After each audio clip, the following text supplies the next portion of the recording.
does it take to be great? Discipline, passion, desire, heart.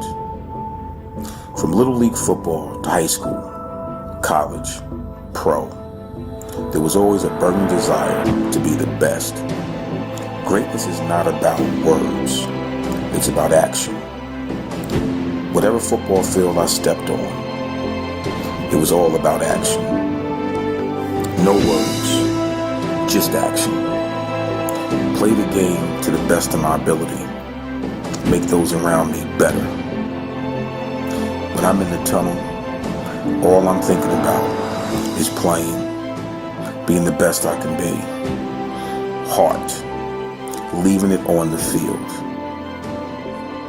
As I come out of that tunnel, you look into my eyes and you see everything that it took for me to get there. All the hard work, all the dedication. Now it's time to go play. Here I come.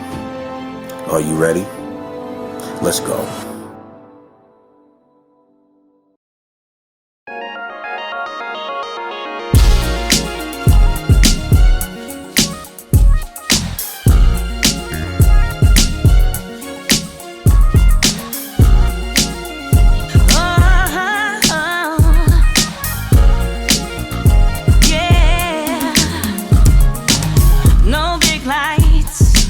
No big cities, flowing waters, everything's so pretty. When I dream so clearly. My place of refuge, swear I wanna be. 304, that's all I ever did for. 304, alright.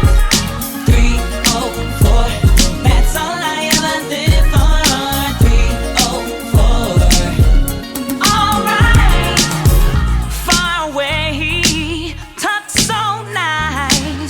So we got love with a little bit of sugar and spice. That's right. Friendly smiles, that's all you'll ever see. Mountain heaven, no place I'd rather be. 304, that's all I ever did for. 304, alright, it's alright. 304, that's all I ever did for. 304, live for.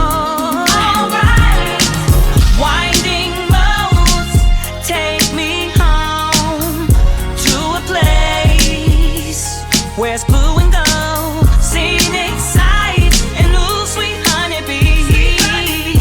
Magic views, a beautiful place to be. 304, that's all I ever did for.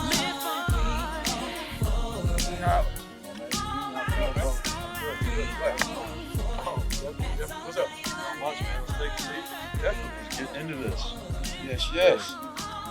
30 years. It's been 30 years since you've been back to your home for good. Yes. And I mean, you've had your trips, you've had your visits, but this is where we're going to bring it all to fruition. You're going to thank the fans in your own way, kind of reflect back on your playing days here. What's it feel to be back? 30 years, Milan Puskar Stadium, one of the best venues in college football. Definitely. And first off, it's always great to be a Mountaineer. That's number one. And this is my second home. Whenever I'm in the state of West Virginia, man, I feel like I'm at home. So what a fitting way just to come back, talk to the great fans. This university, it's meant so much to me and my family. Words can't even express how much. Now, the very first time you walked right out of that tunnel, take us through that moment. Almost passed out. Almost passed out because obviously one of the best venues in the country, in my opinion, to come out here and see every seat filled with screaming Mountaineer fans from all around the state, literally all around the country, because we come from all over to come see this product that we put on this field. It was surreal. You know what I mean? To finally be able to step on this field and give something back to this great state, this great university, was unbelievable. Now, for those who don't know, you transferred here, so obviously you had to sit out a year.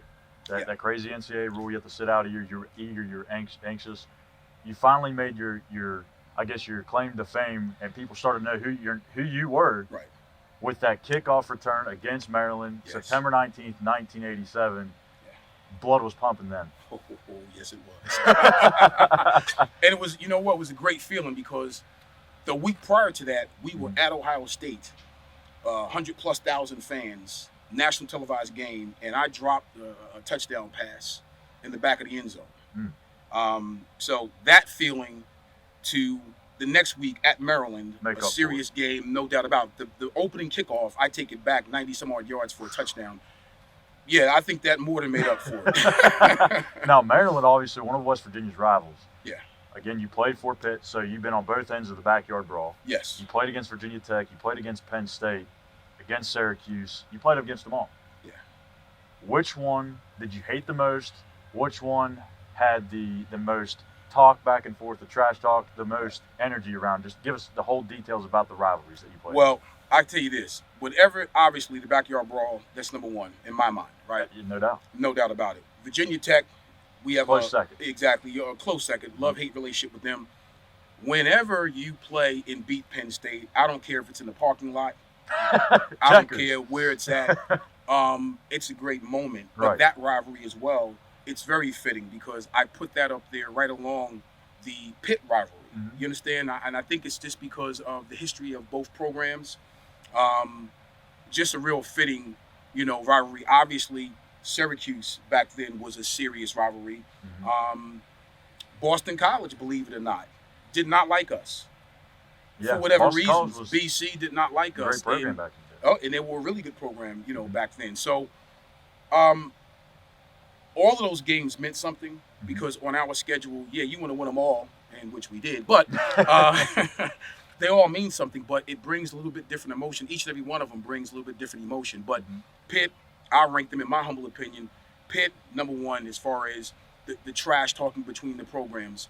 Virginia Tech, trash talking between the programs. I would then go down the line and say Boston College, Maryland, and then probably Syracuse. Syracuse. Yeah. Now, we talked about some rivals. We talked about some big plays. The biggest play of your career, everyone knows you by it, the run against Penn State to help close out that win. Yeah. You knew you were getting the ball. Yes. So, as the play's being called into the huddle, what goes through your mind? Well, you will laugh. The play before, we ran something similar. And I noticed the linebacker who I actually played against in high school, which is interesting. Really? Yeah, we knew each other from high school. And he overran the play the first time we ran it. So I figured in my mind, if we come back to that play, I was thinking the same exact thing is going to happen. He's going to overrun it. I'm going to set him up with a move and then cut back, go against the grain. And the play was made to go front side. But as soon as I took my first lead steps and I was eyeing him up, sure enough, as soon as he saw me take a step that way, he went that way. So as soon as I got the ball, I knew he was overextended. Right. So I cut back, made a quick move, broke a tackle, and then down the sideline we went. So in my mind, yeah, I kind of predetermined what I was going to do based on what he did a few plays prior to that. Now, after the game, the field was just an absolute madhouse. The fans were going crazy. Yeah. Obviously, great environment. Every time the Mountaineers get a win, it's crazy as it is, but to beat a big-time team like Penn State, Definitely. a blue blood, Joe Yeah. Paterno, haven't beat them in years, a rival that you haven't beaten in years. What happens on the field in those emotions? Utter pandemonium. I still have a picture. Somebody sent me a picture of that game, and the field was just cluttered with fans, and rightfully so. The emotions was just at an all-time high. If I had to say on a scale of 1 to 10, it was probably at a 20. You know what I mean? My thoughts were, I was so proud, first off, to beat Penn State at home, give that victory to the fans, give that victory to the state, give that victory to our great university, right? That's number one. But number two, it was a nationally televised game. Right. So to do that on the stage of a national audience by way of TV, that brings on something totally different because I got phone calls from everybody that I knew that was living in different states who watched that game on television. Some of my family members in Florida, some of my boys who was in different parts of the country at the time, a few veterans who was in the armed forces.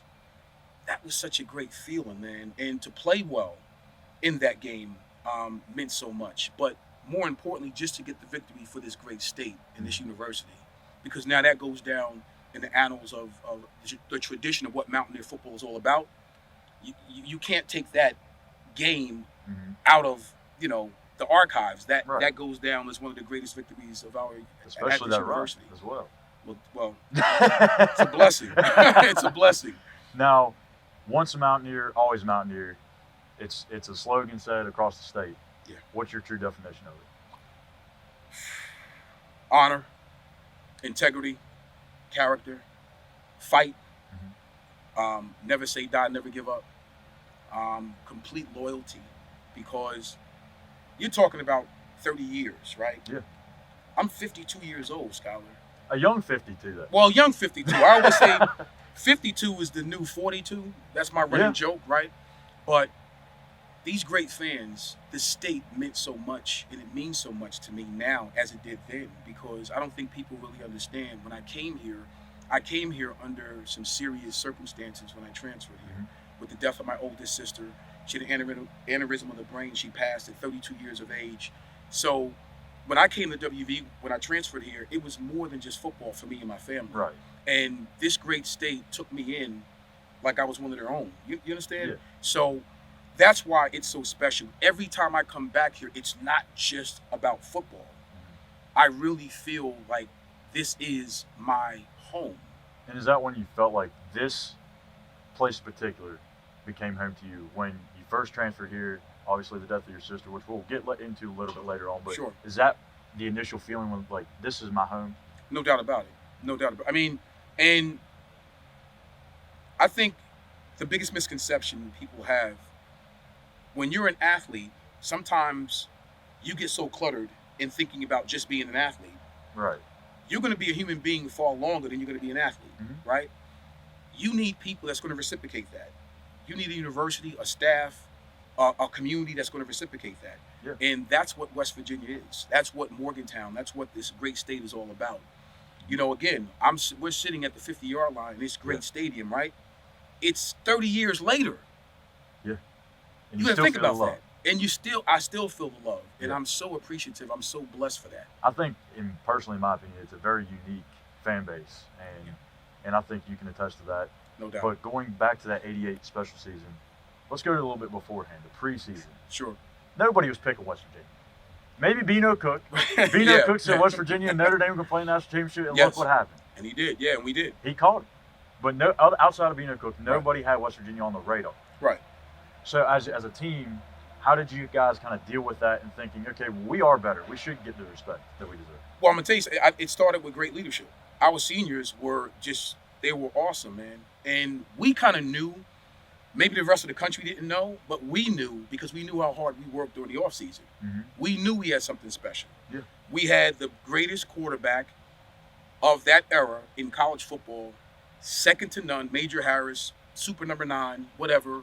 I mean, listen, with Major Harris at the helm, super number 9 at quarterback, we knew anything was possible. Right. So because of the work we put in during the offseason, the weight room work, everything we did to prepare for that season, we pretty much knew we wouldn't have a great year. Yeah, and you've told me that all the time on the phone. You knew going into that season that you were going to win every game, just about, or you had at least a shot to be in every single game. No doubt about it. But let's get to that national championship. Obviously, probably the best. I don't even think it's probably. It's by far the best team in West Virginia football history. That 1988 team. You get to the national championship against Notre Dame. Obviously, one of the best programs in college football as well. Describe the emotions going into that, because I know it can kind of get a little bit, emotional when you get into the down in on the field, and you're coming out on the tunnel, and the fans, you see them everywhere. Just tell me what that feeling's like as soon as you stepped on the field in Tempe, Arizona.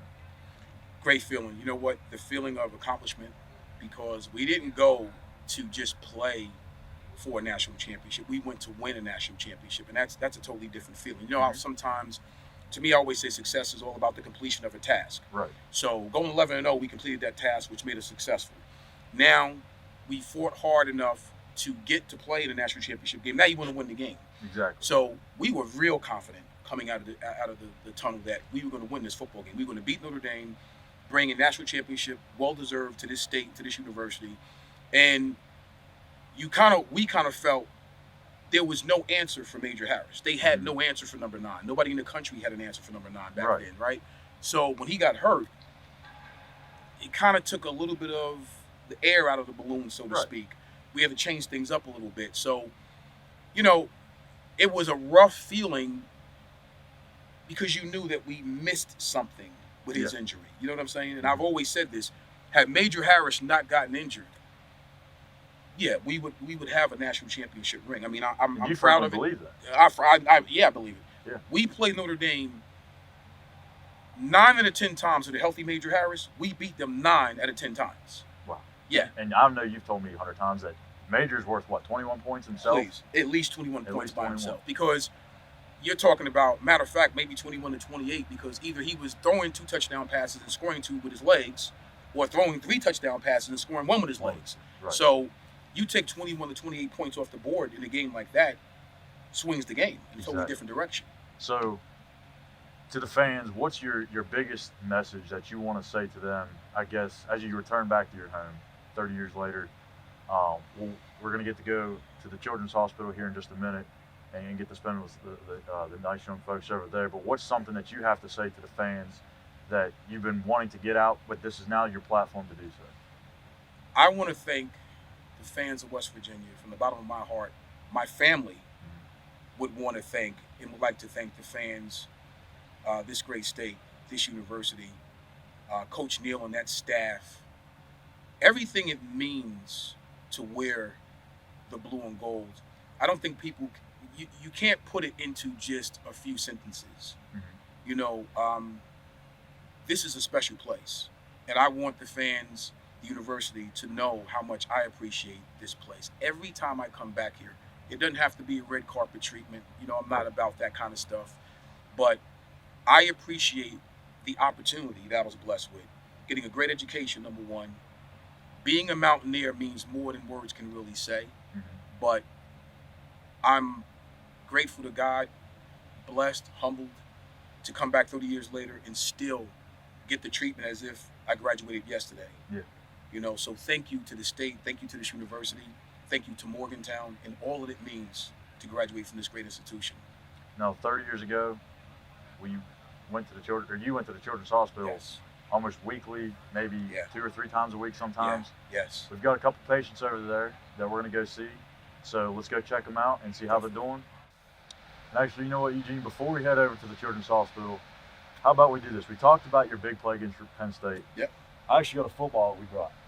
How about let's reenact this play 30 years later? What do you say? Dude, are you serious? Yes, let's do it right now. Let's do it. Let's All do right, it. let's go. Yeah, I'm about it. Let's go. All right, here we go.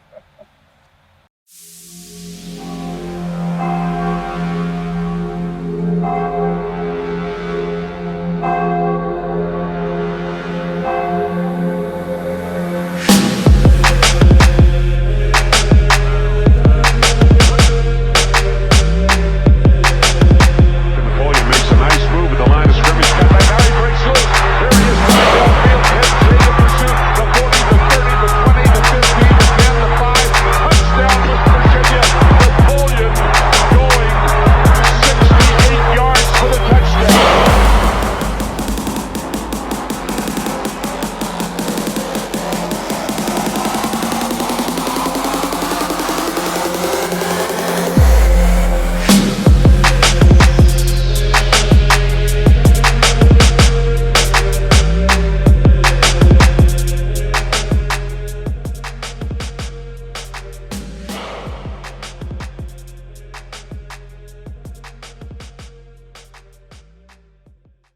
All right, so we're here, WV Children's Hospital. It's been about oddly 29, 30 years since you've been here last.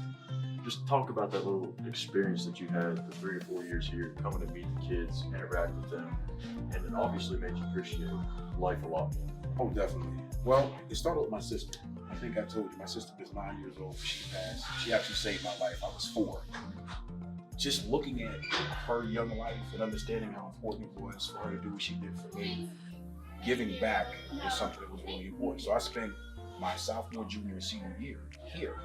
every chance I got, I would come and hang with the kids, and it meant so much because for me having the privilege to play, them not having the privilege to play, it was awesome just coming here and spending time, quality time.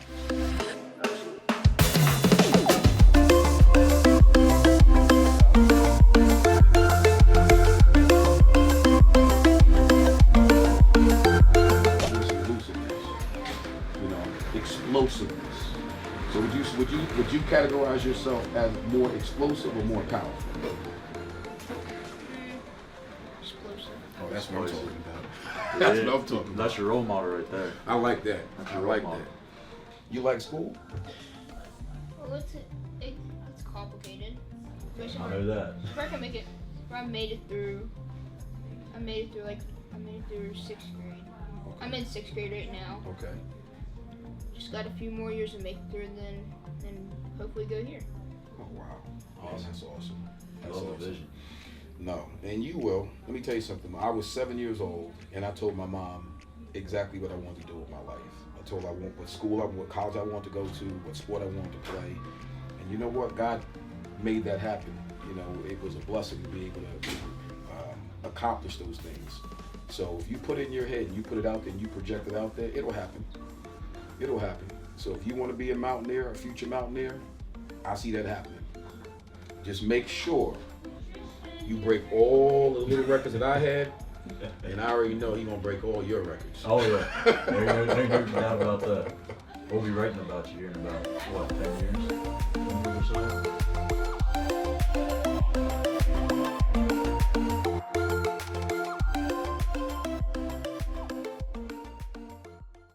So how you been? Pretty good. This is actually my second time going through campus of leukemia. I was through it 2 years ago. Wow. So, but this time I knew what to expect mentally and physically, so it's a lot easier this time. Wow.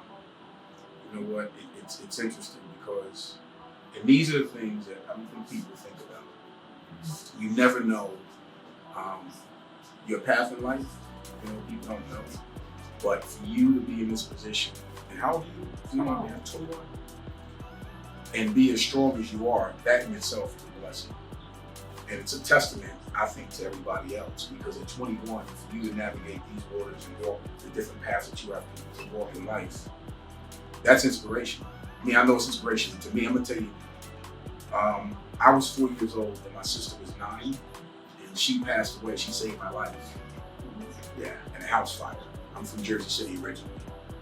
And every time I think about that, that's why coming back to the Children's Hospital for me means so much.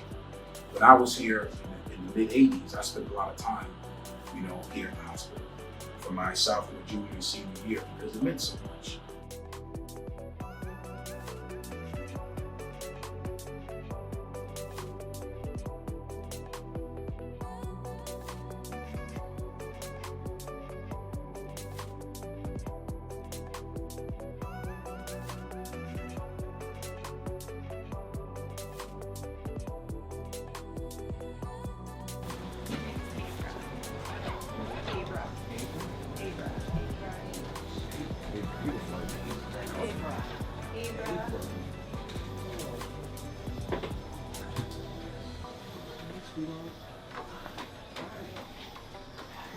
Look at that smile. Yes, a beautiful smile. How old is she? 13 months. 13 months. Okay. Wow. All right.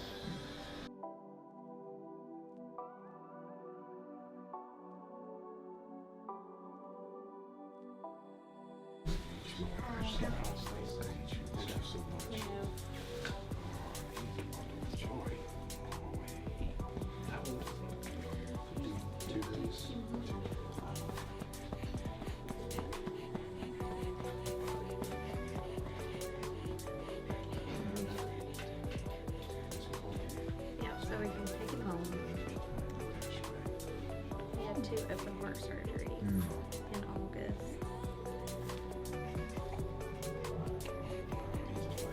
He is.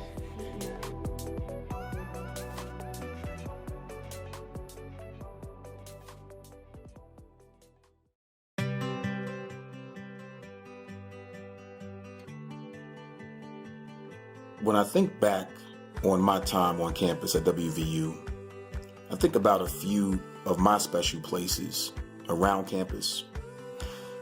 One of my favorite spots, I had a few, but one of my favorite spots was the Mountain Lair.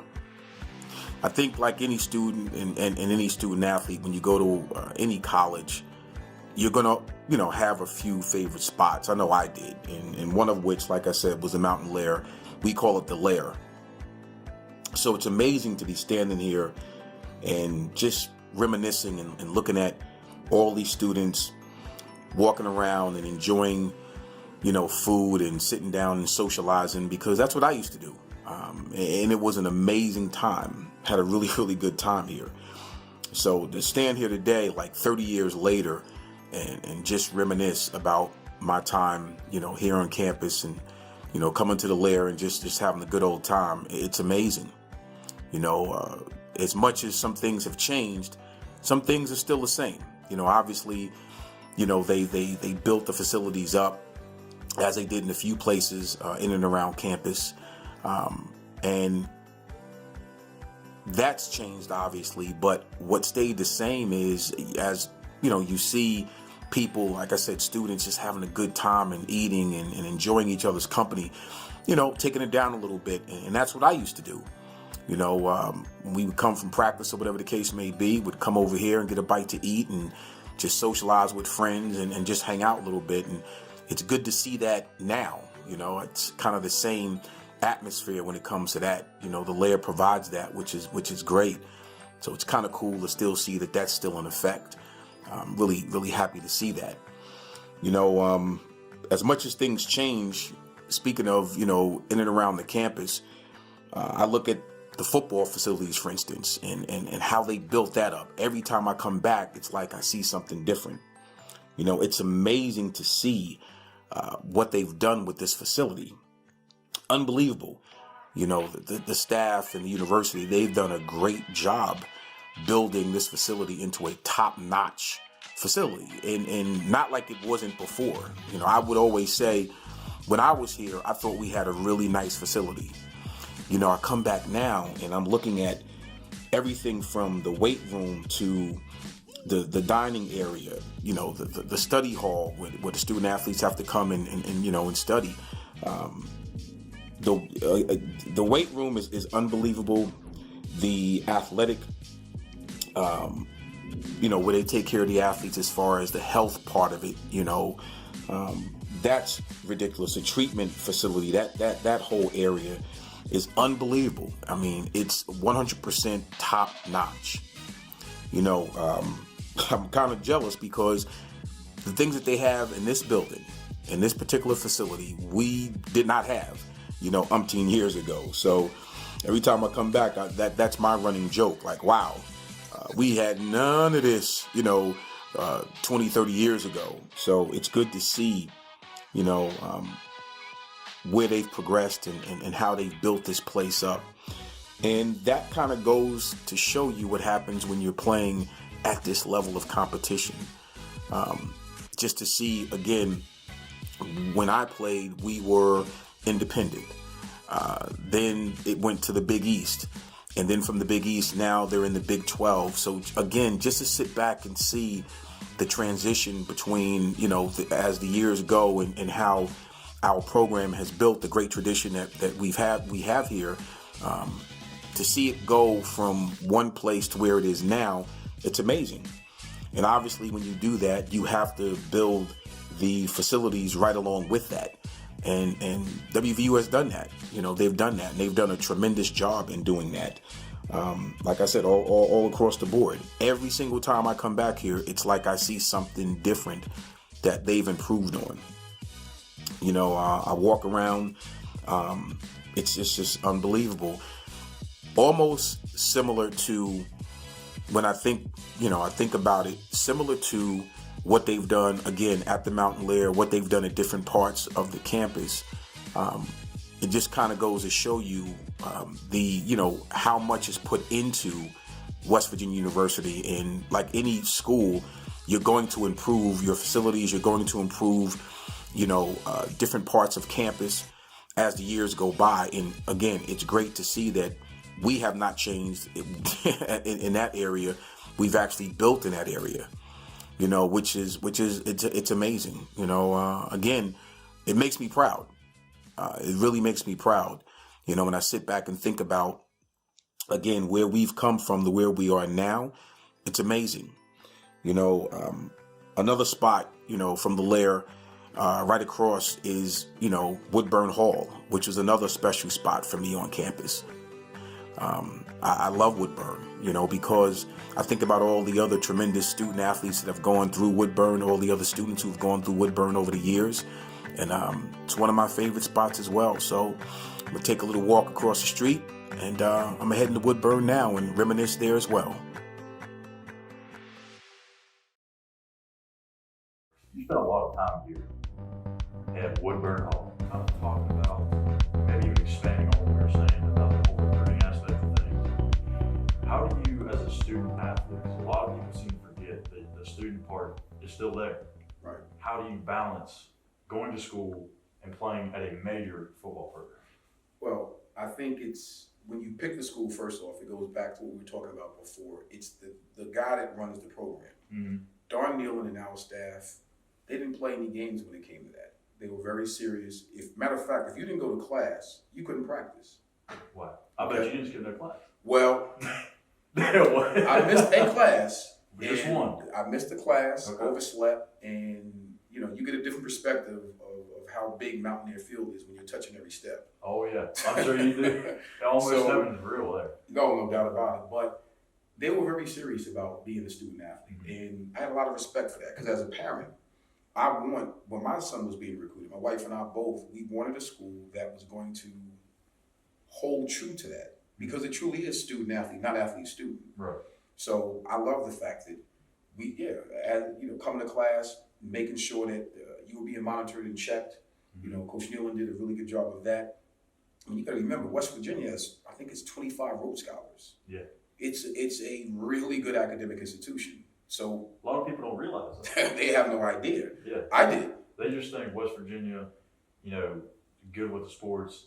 They don't really think about, you know, they see the success in the athletics. They don't really see the success in the classroom. Right.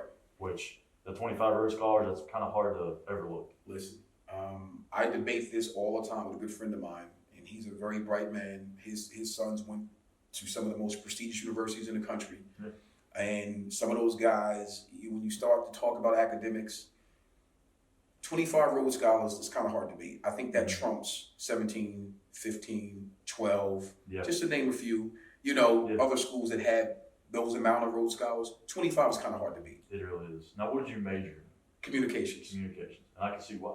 You even got into public speaking, correct? Yes. Motivational speaker. Yes. How did any of those classes prepare you for what you did as a motivational speaker? Listen, all of them prepared me for that. And my freshman year at Pitt, as well as my sophomore and junior year here, I did communications. I faded into the educational realm as well. Mm-hmm. And that's what led me into being a special ed teacher and all those things. But it started with my love for communications. Now, again, kind of going back with the whole aspect of kind of splitting the balance between football and school.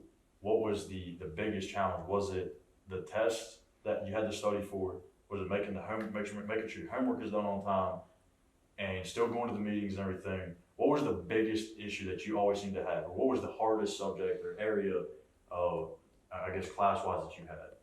I would say in the beginning, it was time management. Mm-hmm.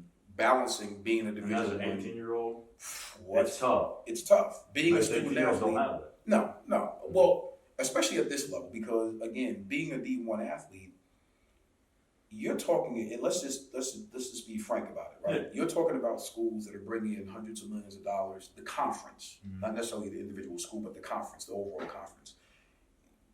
You're basically at an institution.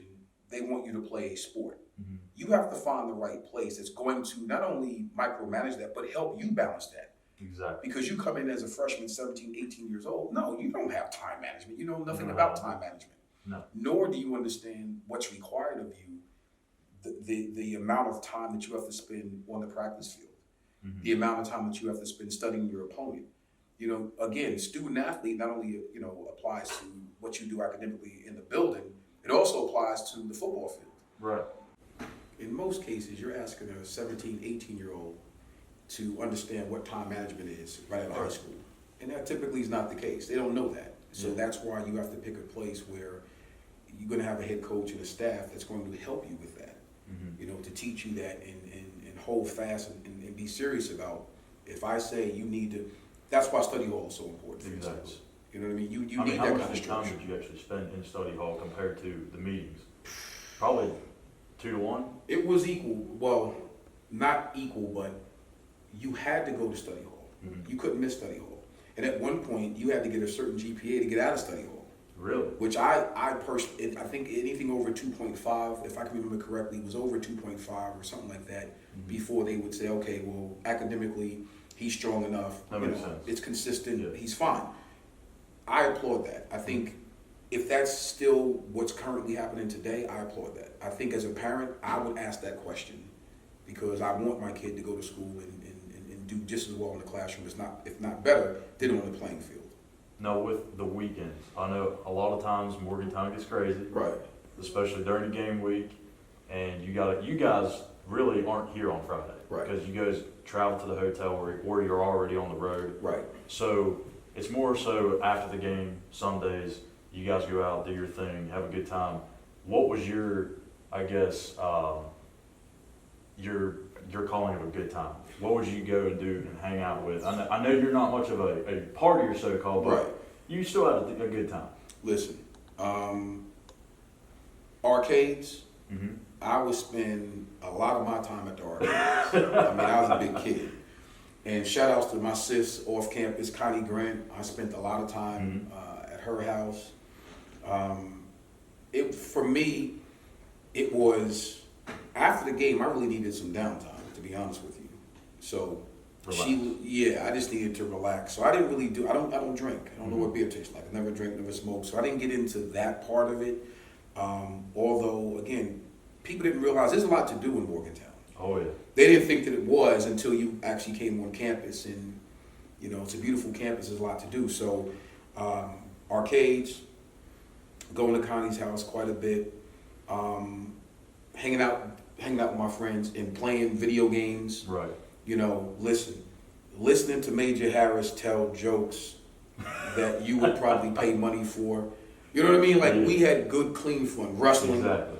Wrestling with kids. Oh my God. Yeah. So we found enough to do, you know, to have a good time. So that was pretty much my good time. Well, I say, I'm hungry. I want to continue this good time, but let's go get some wings. No I doubt. think we got to go meet our guy at Taylor's. How about some wings? No doubt. Let's go get one there. Let's do it. Definitely.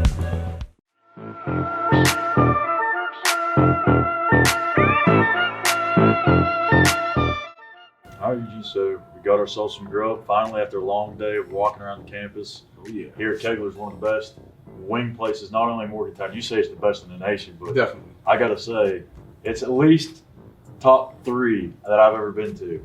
Maybe number 1. Okay. But yeah, definitely one of the best that I've ever had in a while. And this is a place you used to come to a lot when you're here in Definitely. Morgantown. And every time we come, my family, my wife and I, friends or whatever, if we don't come here first, before we leave to head back to Jersey, we definitely stop in here. And as you see, we always take something home. You can never get enough good Kegler's wings. You Doug really Moore did a great job with us bringing us in. We got to give him a great big shout out.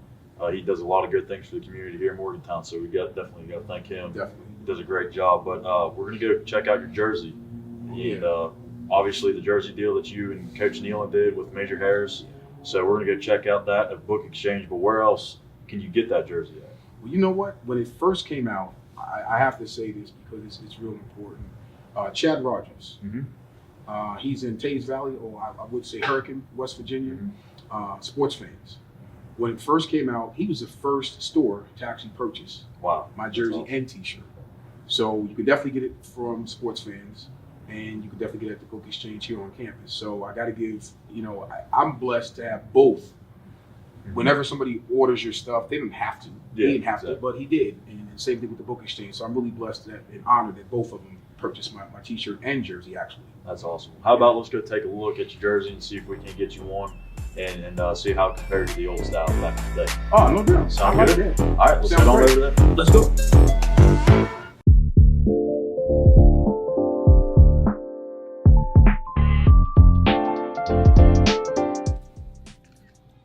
Thank And you. so is it retired? No, they don't retire. They Why should. did they retire numbers? It sounds just They should retire his number.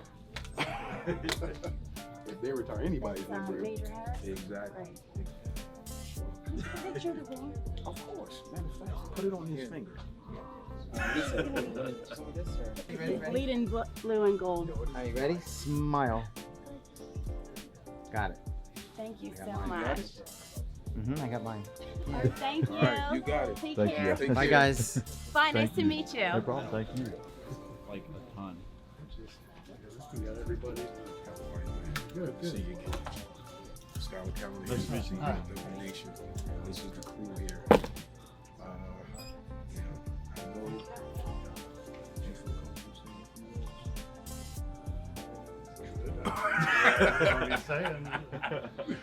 Well, we can definitely talk about the bookstore thing of life. It's like you guys, you got the jersey up there. Yeah, we got Gold Rush going around, so everybody's getting their gold gear, trying to get all this stuff out.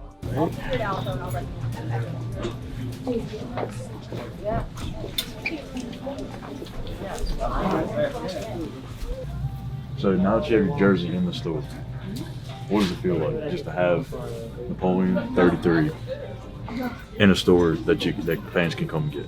Unbelievable. And once again, it's a blessing. Whenever, again, somebody even thinks about putting your name on something and they're going to sell it or whatever the case may be, and you have fans come through to buy it, it's a humbling experience. Just to come and see my name on the back of a jersey in a store that somebody can purchase.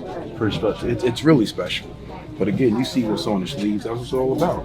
That's right there. So it's a blessing. As a matter of fact, I think I'm gonna buy my own jersey. Is that right? Yes, that's right. I'm gonna take this baby down. I'm gonna purchase my own jersey. That's hot. It's a blessing. Serious. Right on over here. Is it a one size? Pretty awesome. Straight on. I know. Okay, then what would this one be that doesn't have anything? I can't with the bag. There's only two sizes. Exactly. How are you, sir? How was the drive back to here? It was great, actually. Yeah? Well, it's always good to be back here. Yeah. Always. I'll be here again. Yeah, I know. And that's my response, basically. It's gonna be 74-20. Have a good day.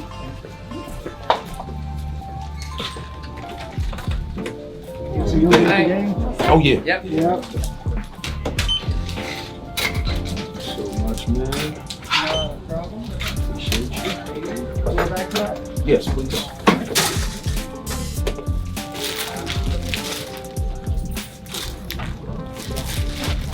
There you go. Have a good one. Thank you.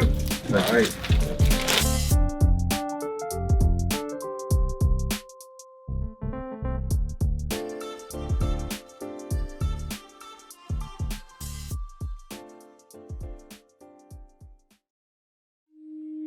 I am grateful. Grateful for many things, one of which is my journey. We go through life, we experience different things, we learn from those things. My time in Morgantown, West Virginia was a special time. Accomplished quite a bit of things. As I walk through this tunnel, there are a few things that come to mind. From Jersey City to Pittsburgh to Morgantown, West Virginia, that was my journey. I'm grateful for that. I've learned so many things. The thing that I've learned that is greatest to me, opportunities and success are only obtained by those individuals that inspire change. That means if you want something, you have to go and work for it. You have to make your own breaks and change your set of circumstances by changing the narrative. Hard work definitely does pay off, and I am blessed to have been part of everything that West Virginia had to offer. So continue to work hard. I know I will. Starting my new journey in life, I'm fully equipped and ready to go.